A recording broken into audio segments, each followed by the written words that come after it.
Hello everyone. Welcome to LearnPress tutorial videos for LearnPress.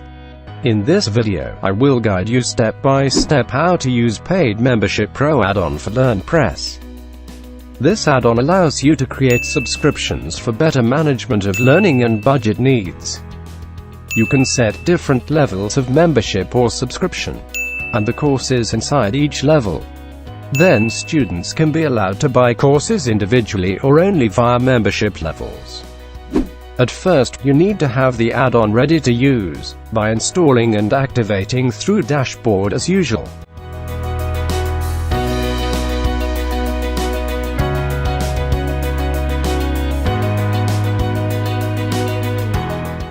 After activating a tab, memberships will be added to your dashboard. Go to Memberships, Membership Levels. Click Add New Level, or choose any existing level that you want to modify. You can add name, description, and confirmation message of the membership level. Then, in billing details, remember to set a price for that level. If you leave it empty, this membership will be free.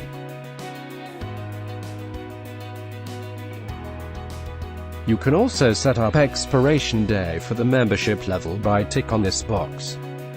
Set the duration. Then, scroll down to Courses Settings. Assign the course to be available for this membership level by typing the name or code of the courses like I'm doing now.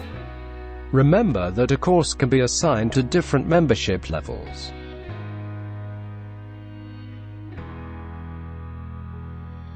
Then, go to Dashboard, LearnPress, Settings. Click Tab Memberships. You can enable, disable, always buy the course through membership. To enable a membership page, please go to Memberships menu. Choose Tab Pages. Set the pages for each page like I did here. Click Save Settings. Then, you'll see the membership page by clicking View Page. With different WordPress theme, the style will be different. I am using Eduma theme so you can see the page like this. From now every user can pay for the membership level that they want through the membership page. Well, that's all about Paid Membership Pro add-on for LearnPress. Hope you will find it is easier to use. Please like and subscribe if this video is useful for you, and if you want to get more tutorial video from us. Thank you for watching and see you in the next tutorial videos.